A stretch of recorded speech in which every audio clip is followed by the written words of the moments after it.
Welcome everyone to this presentation by the Gulf Islands Secondary Schools. And all of the students that are joining us today have participated in a 3 principles curriculum called My Guide Inside. This presentation will have 2 portions. The student perspectives will be the first, and then we will follow up with Krista Campsell for the second half. Students, as you begin, I'll ask that one time when you do speak, that you simply tell us your name and the year that you are in school. I know most of you are graduating. And I have some questions that I would like to ask you. And the first is very simple and probably profound. How have you changed as a result of participating in this study? What has happened that you yourself have noticed?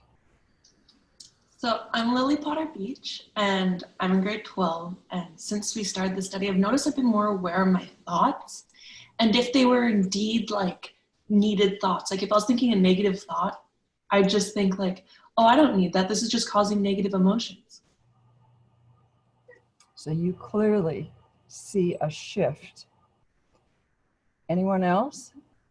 My name is Bonnie Reynolds. I am also in grade 12. I would say for me the biggest difference that has taken place, I do rowing competitively as a sport, and I utilize the methods of positive thinking to really drive me to push a lot harder than I would otherwise, because the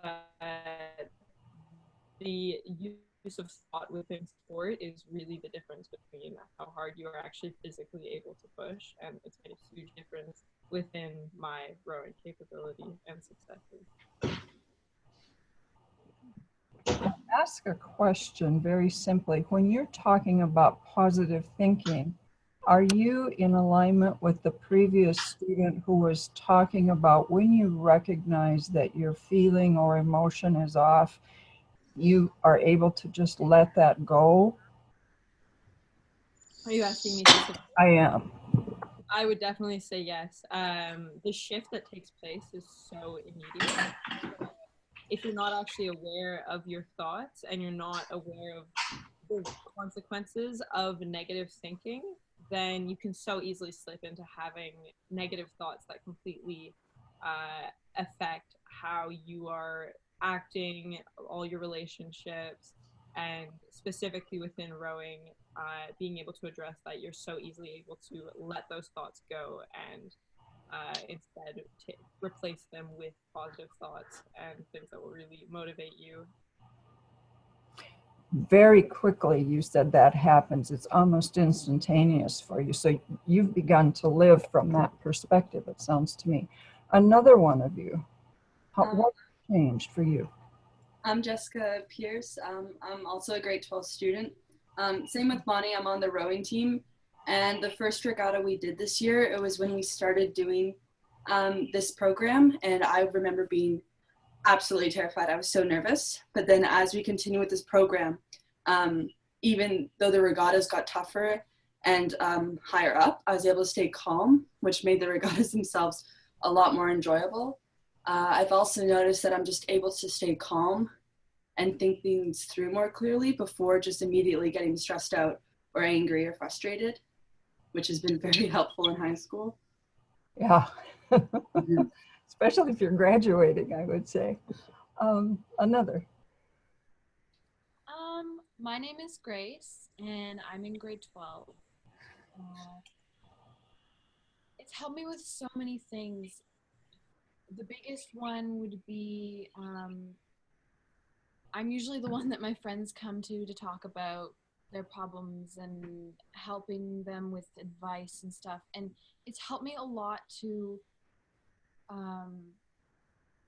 recognize how I can help them, and just furthering all of the knowledge that I've gained from this course. It's great to see the outcome within my friends and really know how to support them properly.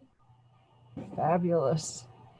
Do you have to work at that, or does it Yeah, I feel that I have to work at it a little bit. I just don't want to say the wrong thing or not necessarily give them advice, but definitely guide them in the right direction. Mm-hmm. Mm-hmm. And you only started learning this about, what, 4 months ago? Yeah. That's fast. That's Mhm. fast. Okay, another example? Um, sorry, almost over here. My name is Acacia, and I'm also in grade 12. Okay. I find after going through the peer counseling training thing, I'm better able to empathize with people who I don't necessarily see eye to eye with. Oh, Because being in youth parliament, you come up with a lot of people who you don't agree with on anything, but I'm better able to understand where they're coming from and why they hold certain viewpoints and why they do what they do. that's a hugely important thing for the whole world, isn't it? Mhm. Be able to see beyond our differences. Hmm. Another? My name is Junan Adam Gordon. I'm in grade 12 at the high school here as well. And I would have to say that also, the single most important thing that I've gotten out of this is I feel like I'm just a lot less judgmental on people, and I feel more compassion. And the first thing I do now, if I meet someone or have a conversation with someone that I totally disagree with, I'll try to find a common point or a commonality that I do agree with. Whereas before, I think often I would just ignore them or just totally just block them out because I would just think that's totally wrong. So I've been a lot more understanding and compassionate. Mhm. When you're in a more secure place, it sounds like you're more open to others in the world. Right. Yeah. Amazing. Wonderful. Another example?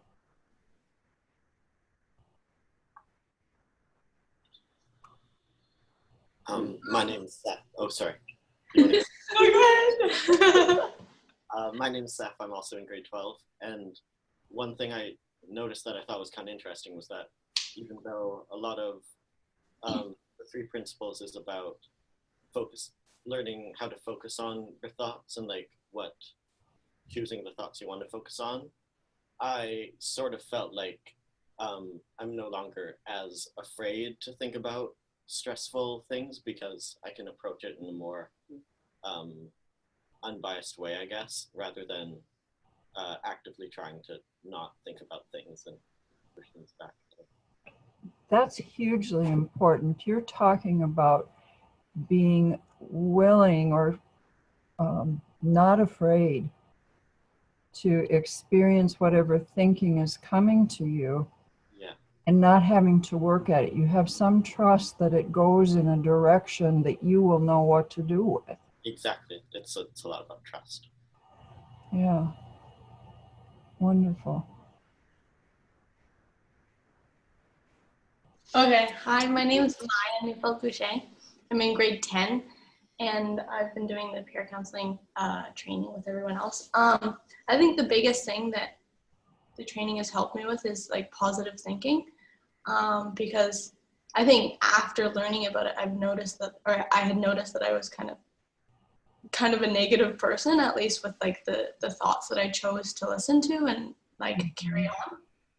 And so since then, I've really tried to focus on like pushing away negative thoughts and just focusing on ones that are like leading me down a path that I want to continue on. So I think overall I've like become very focused in a direction that has helped me like mentally and as well physically. Just like overall, I think my health has improved a lot and my mental wellness as well. You're telling us that you, in this short amount of time, actually know that your own mental well-being has improved. Is that correct? Yeah. And has anyone else close to you maybe noticed a change? I think like at least I've noticed relationships with other people have improved. Nobody has like come up to me and said like, oh, I've really noticed a huge improvement, because I think it's a lot of more internal things that have been happening. But yeah, I've noticed that like my relationships with my parents have been a lot better and with friends as well. And I think overall I've been a lot happier. You've fallen into a more wonderful place, haven't you? Yeah, You understand how you got there. Mm-hmm. Yeah, that's lovely. I have lots of questions, but I'm very curious. Anyone else want to respond to this one? And are we missing a fourth person in one of the computers? Yeah, I'm right here. I'm trying to fit in the frame. You can't hide from me. I'm gonna sit right here. My name's Mia Lockett. I'm in grade 12. I think the biggest thing that I've learned through this training is I'm more able to see through the eyes of other people, and become, I guess the word is like compassionate, and just be able to show compassion to others. Because I think before this training, I was very like when I go into conversations with people, I would go in, be like, only think about, I guess not just my side, but very much my side. And I have very big struggles, like seeing other people's, like what they're talking about and I guess their perspectives. And I think, yeah, that's like definitely the biggest thing that has helped me is just being able to see like where other people are coming from in certain situations. It's like you've gotten out of the way of yourself. Yeah. And it's just like, yeah, I don't know. And I guess it helps me recognize like what other people are going through and like why they have those opinions and why they're saying certain things. So yeah, that has definitely really helped me in school and in also like social aspects of my life. Mm-hmm. Mm-hmm. Yeah. One of the things that oftentimes happens in a school system is that a school board has to make a decision about what's important to include and not include in the budget, in the curriculum, all of that. You're all, for the most part, graduating. So this is your moment in time, in a sense, to speak to your own school district administration and say something about how does this compare with other things you've learned or been required to learn? How important is it, do you think, for other students in your district to be able to learn something more about this? I think if you're gonna survive high school and go on to live a healthy life, you need to know how to take care of yourself and how to support friends. So I do think it's a crucial skill, and I'm really glad the students within our school care so much about it, and I'm glad that the school is supportive of our interest in mental well-being. But I do think that every student everywhere should have an opportunity to participate in this because it is really important. It's really important. Anyone else want to respond to your administration a little bit about it? Please. I see a hand up. Oh, they've muted They're it. on mute. Guys, you're on mute. Shoot, I think they're on mute. Definitely. You're on mute. We're on mute? Not anymore. You're good.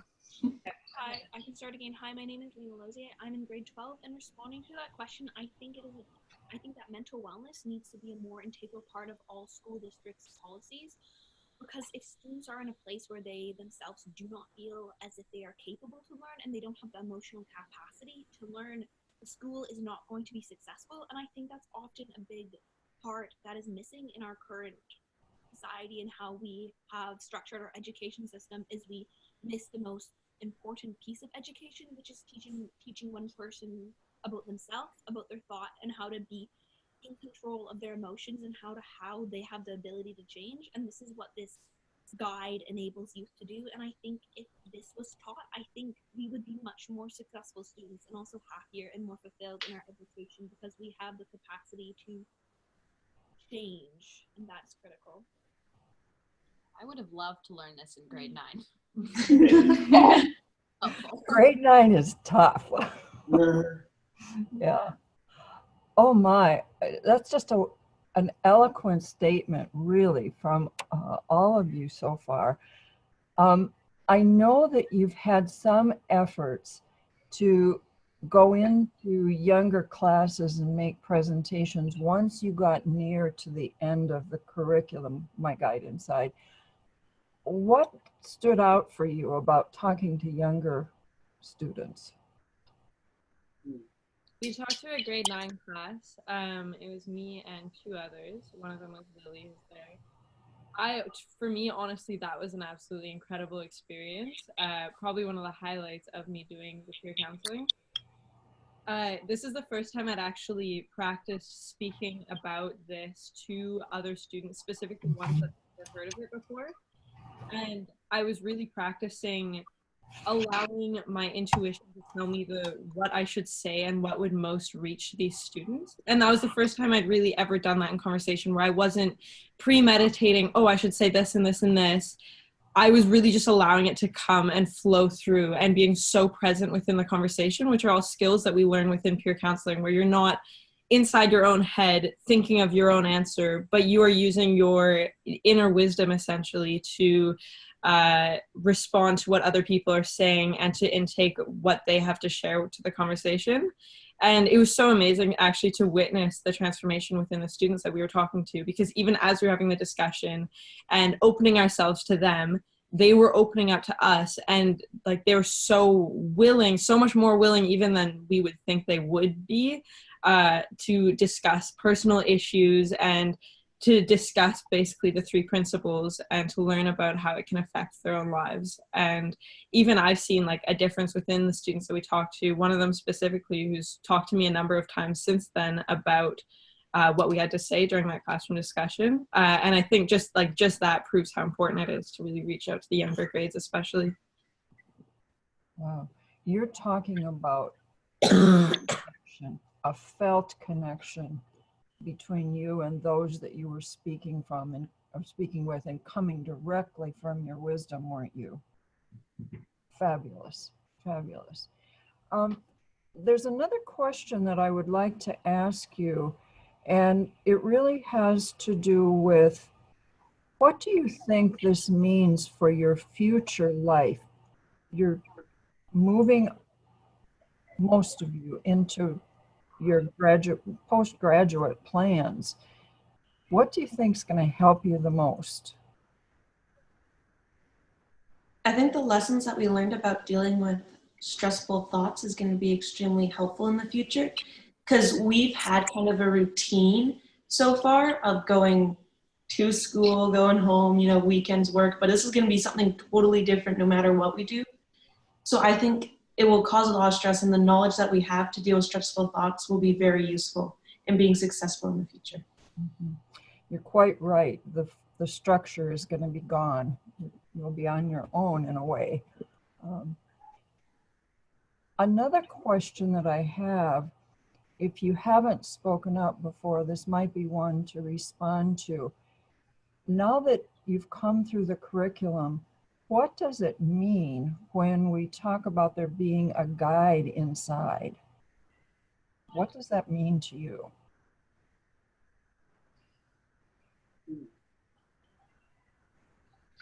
Lena, you have to get closer to the mic. It's muted. Start talking, and then I think it just switches from person to person.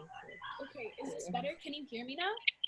Yes. Okay, I personally view my guiding side as innate thought, and I think what that means in my personal perspective is the original thought and my original intention to have a positive outcome.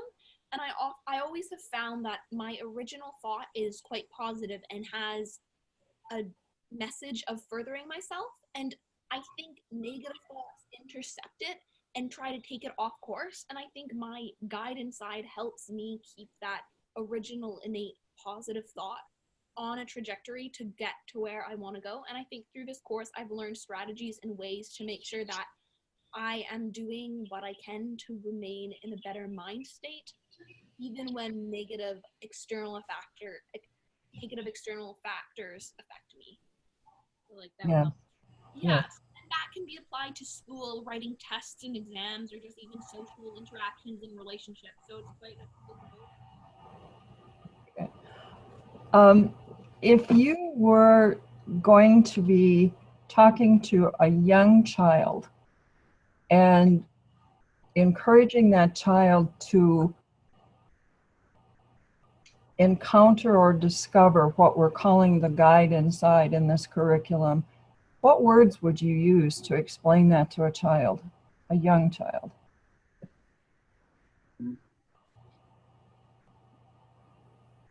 Or maybe how would you go about sharing with that?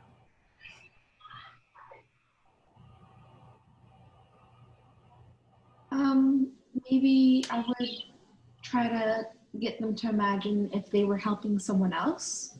So try to introduce the idea of you can help yourself the same way you would help others in a scenario. It's just when you're helping yourself, you really need to think about it a little bit more because for some people it's a little less innate, maybe. So you would be trusting the young student to know something about what they needed. Mm-hmm. Okay. Any other comments that you would like to make about that question of the guide inside, how you recognize that, how you know you're out of touch with it?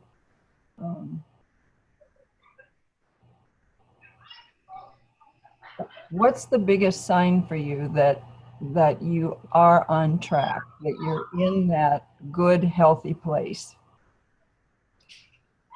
I think maybe when, oh, sorry, Acacia. Go, Jesse, it's fine. I think when you start seeing that maybe you're stressed out or you're sad, and a lot of the times it's because of the cycle of thoughts you keep having and you won't let go. And then when you are aware of that, that's a huge step, I think. And then being able to say, I'm going to stop focusing on this because it's not doing anything productive. It's just making me feel bad. And so being able to control your thoughts, which then influence your feelings, and then you're able to live a little easier and a little happier. I think that's a feeling that a lot of us have got when we're on the right track. At least for me, I feel like I have a little more control over the negative feelings, which to me is being on the right track. Yeah, you're more than your thoughts, aren't you? Yeah. Yeah. I think a lot of it is also listening to your instinct, and I think for me anyways, it's just recognizing that little voice in your head that always knows what's right, that's just what you would naturally do. And if you take a minute to think about it and recognize what you would do in a situation if you're under stress or something, then often the right way forward becomes more apparent. The right way forward comes more apparent. That's a huge resource for a person, isn't it? Mm-hmm. Yeah. What, if you look back on the entire course and the experience together, what happened to all of you as a group studying or learning these principles together? Well, we started to get more vulnerable with what we were talking about. We do little check-ins each week, and we would talk about just stuff that's happening and how what we've learned the past couple weeks affected our lives, or like little happy things that we've done for our friends, or yeah, it was, but mainly it made us more vulnerable and we kind of got to bond a little bit. You felt safe to expose some things about yourselves that maybe others didn't know, or to talk openly without much hesitation. Is that true? Yeah, and then we got to learn from others' experiences. That's huge. To learn, you know, we're all teachers, aren't we? Doesn't matter how old we are, we learn from each other. I've learned so much from all of you today.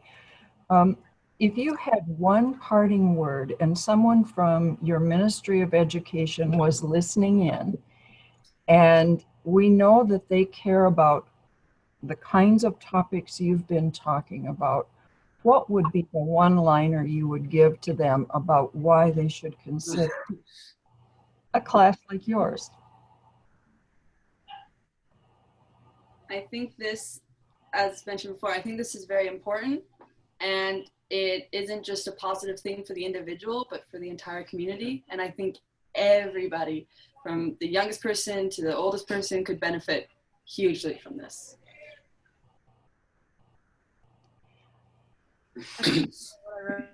I said, go ahead. By following the 3 principles, the culture within school can dramatically change because we can learn that we are worthy as humans and we create our own joy and success, and we have the power to live the kind of lives we want to. One more. I would just sorry. Go ahead. You can go. I would just add that I feel like the kids who would be learning this already know all of it, but they just kind of need to tap into it in a way and recognize it. I see a lot of nodding heads. I think you've had a wonderful experience.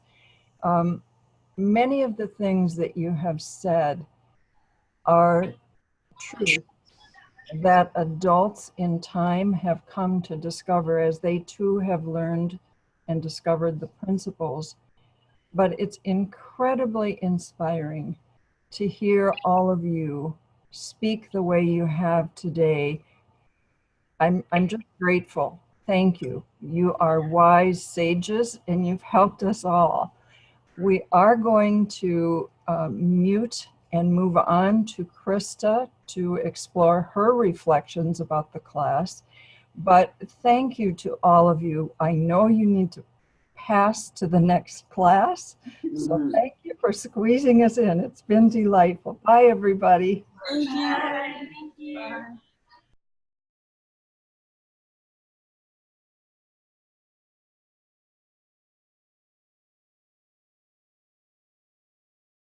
This is part 2 of the student reflections on My Guide Inside. And at this point, we're turning to their instructor, Krista Campsell. And it's an amazing thing to be able to be at this point, Krista. As you listen to your students respond to their experience in the pilot, first time that your new curriculum had been executed, what's your response? Well, yeah, we were kind of listening in another room, muted, and I kept touching my heart and going, oh. There were 2 other adults there listening in as well, but I feel that they've really got something for their lifelong journey. And I feel that they came in, I think I've mentioned this before, that these are our leaders in our school. They came up with the idea that we needed a peer counseling course. They were right in on it right from the very initial planning stages. They had 2 proposals. They chose My Guide Inside as the proposal they wanted to go with. It was really up to them. They made up the whole logistics of how we would, share the word about what we're offering, and all the logistics about where would they meet, and all those practical things. And so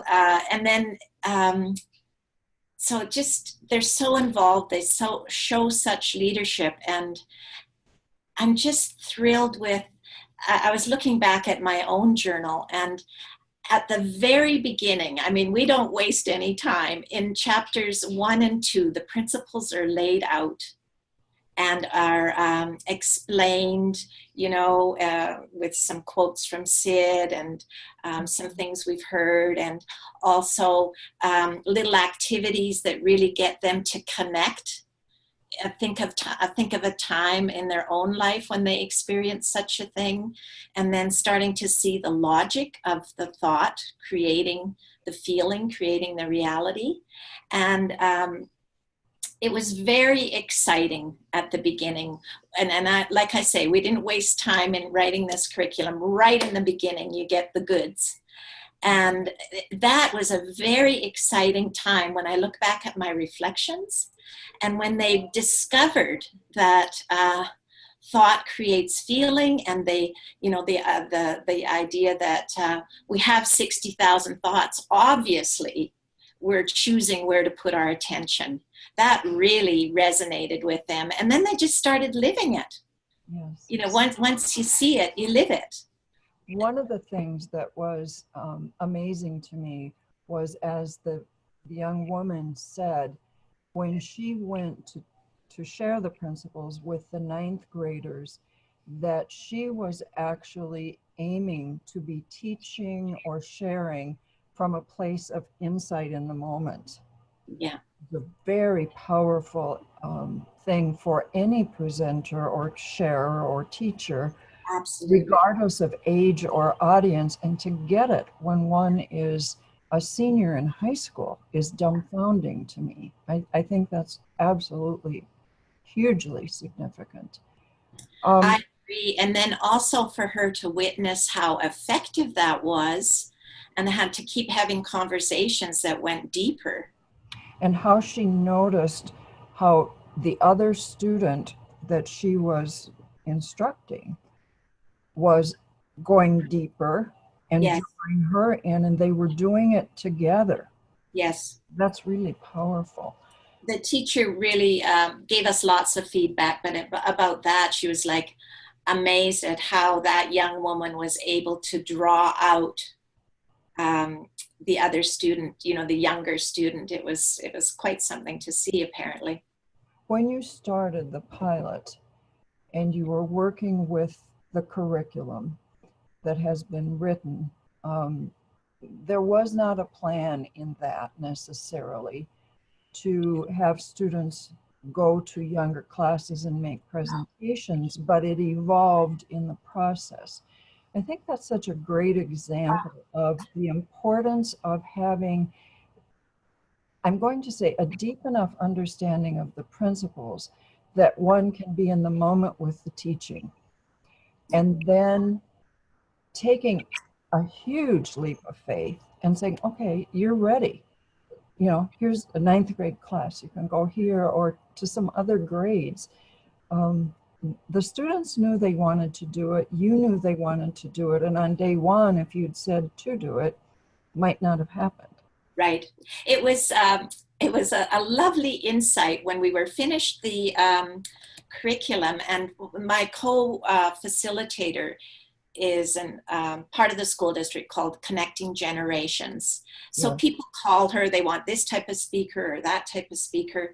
So she got these calls to go to these younger grades, and it was just a lovely moment when it occurred to me that I could give them, the peer counselors, the other two books, the intermediate and the primary, and send them out and just repeat the process. You have a story that includes a powerful change, and then you have a discussion that includes them so they can really feel it from their own experience, and then some sort of expression of art or whatever. And they just loved having the stories to lean on.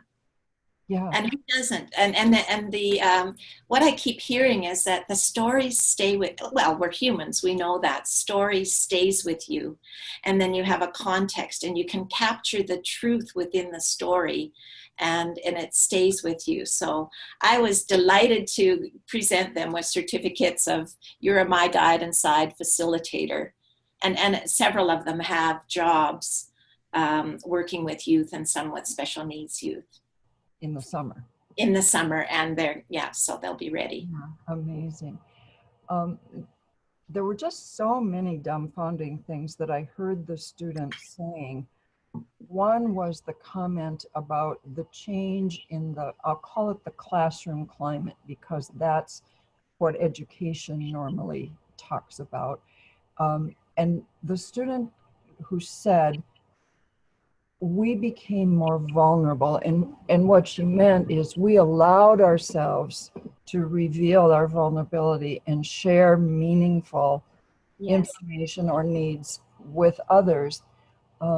They had, it seemed to me, a profound understanding of what happens when we go inside. Yeah. And when we have even a beginning understanding of the connection between thought and feeling, they know that exists not only in themselves, but in every other person they're meeting.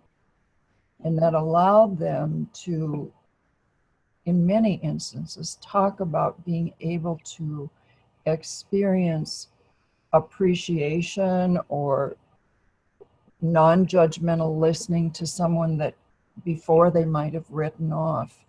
Yeah. That's hugely important. And I'm thinking of the British Columbia education guidelines that talk about social responsibility and being able to have healthy relationships with others. These kids were really demonstrating that from just our very brief conversation. We've never met each other. Right. And they were able to talk like that. When you think about the responses that you've had from staff and administration in your school district, and I really do have to point out for people who are listening, this is a series of islands who send their children, their teenagers, young children, to the Salt Spring Island to be part of the Gulf Islands Secondary School. And many of them come by ferry. Water taxi. Water taxi. Yes, the ferry would not be right, but water taxi.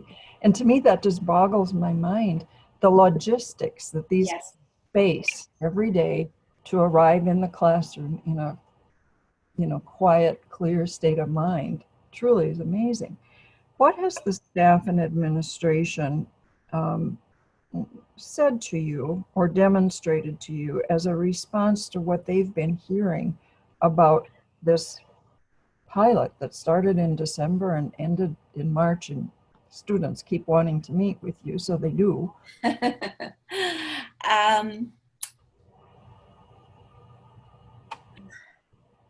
The counselors in particular, one of our counselors in particular, could see how we were spreading the word. And she's like, you're affecting 600 people. Your messages are, every time someone has a drink of water, there's a little poster above that says happiness is inside you, and then it's got the little owl icon, and just little messages around the school. And also she commented to me, a student was speaking about helping someone, and she's like, you've been talking to Krista. I mean, it's just kind of, it's so basic and essential, we recognize it. Mm-hmm. The principal is delighted. He was so thrilled with the Parkland video we made, and he shared that out at a school board meeting, when that was all such a terrible issue at the time. And he told everyone at the staff meeting about it. The director of instruction, who really, probably you have a similar role, he was very happy to share out the PSA to everyone in the entire district. So our little PSA about offering a hand is offering a smile, or the other way around, offering a smile is offering a hand. So that was shared out. So I think that it's very positive. And then, of course, the grade 9 English teacher couldn't say enough, that where I sent the seniors to go and facilitate a story in a class. And then, and the alternate, we have an alternate building. It's literally a beautiful house, a heritage house, just on the side of the driveway so kids can go back and forth.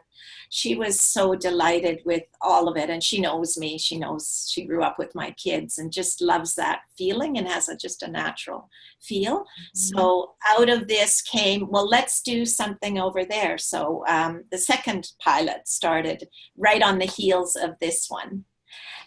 So I think it's fabulous. And it's almost as if, I believe the students in the peer counseling class, which allowed you to give academic credit, but yes, my guide inside, represent student leaders in kind of traditional senses. Is that true? These kids are all, like you heard about rowing, you heard about youth parliament, they fundraise for schools in other countries, they are big brothers and sisters, that organization. They play sports, they one young man has already received, it's a huge scholarship, and he's already at the first level. And for the first level, you get 5,000. If you win the big one, it's like your whole 4 years paid. And they're really seeing how helping to create this, learning about this, it's already opening doors. The news article about the young man who won the scholarship, you know, he mentions, and it's important. People want to see that you're in service. It's amazing. Yeah.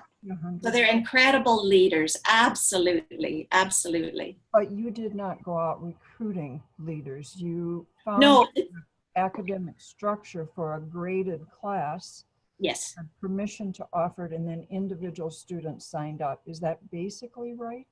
What happened was they had a wellness committee that they made. And Sarah, who does Connecting Generations, kind of was the lunchtime facilitator of that. And so they just basically wanted to create the course. And then in the end, every last one of them signed up. So it wasn't really their intention. They were just intending to get it going. And then every single one decided, I want to join this. So it's all student motivated, really. Totally. And then totally. You have started a second pilot that you never anticipated doing. And that is for what I would think of here as an alternative school, a small program. Kind of. Yeah, it's a program within our school. Yeah, it has a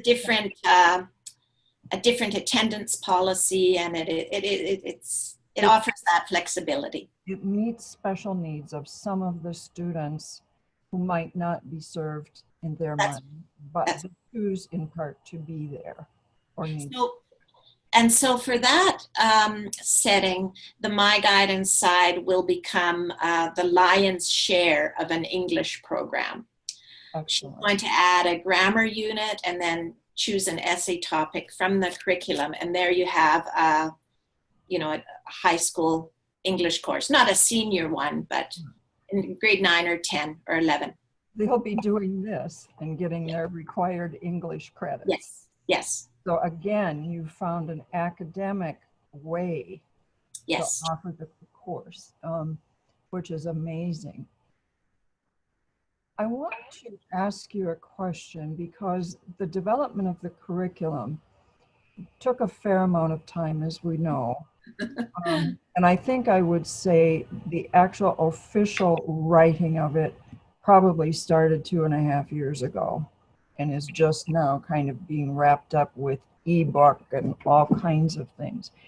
But I want to jump way back to you when you were just in teacher education as a student. Were you about 19, 20? How old were you? Yeah. First bumped into the principals. Yes, I was 21. 21. So you were a few years, 2 or 3 years older than the students sitting in the video. That's correct. This is dumbfounding. And I want people to understand what's significant about that, because we saw powerful evidence from these students that age doesn't make any difference about where one is in learning the principles. We could go back to 4th grade kids, 1st grade kids, and have age-appropriate evidence come out of their mouths too. So you went from age 21, and there's a long story reported elsewhere about how you encountered the principals and basically how Sid mentored you for almost all of your educational and professional career until he died. Correct. And you retired officially, is it about 2 years ago? 1 year? 3 now, because I've worked back. So yeah. My first retirement was 3 years ago. And that's when you started to write the books, the My Guidance site. So I mean, it was, okay, go and teach for a whole professional career. And then you got caught in this thing of, okay, now you've got to create the curriculum. And here we sit today with your first official school-sanctioned academic credit pilot and a second one requested. And you're seeing the results of it in a pretty profound way. What happens to you inside when you realize you've had that kind of a journey? I get giddy at times, to be honest. When I read the student reflections, you know, we did a pre-assessment and a post-assessment, which is fun to look at. But the paragraphs that I asked them to write about, you know, what is the value regarding knowing yourself and understanding your world, I was just, to be honest, I was so happy. There's that old thing that authors say, if this helps one person, it was worth it. And I read those reflections, those 12 reflections, and I'm like, oh, wow, it was absolutely worth it. It's so powerful, and it really feeds you. It just it's just fabulous to know that these young, and sometimes you sit on the deck and you're looking at the view and you think of these young people going out in the world. They really have wonderful hopes and dreams going to Canada and different parts of the world, what they will take with them and what they will share with humanity as they're just starting. And they have, you know, they have high aspirations. So I keep saying to them, I'm going to remember your name. I'm going to be hearing great things about you. They're very interested in science and medicine and media and all sorts of things. Yeah. And it gets to be kind of a logical question to say, where is the support structure in an education system, locally, provincially, nationally, internationally, where we can identify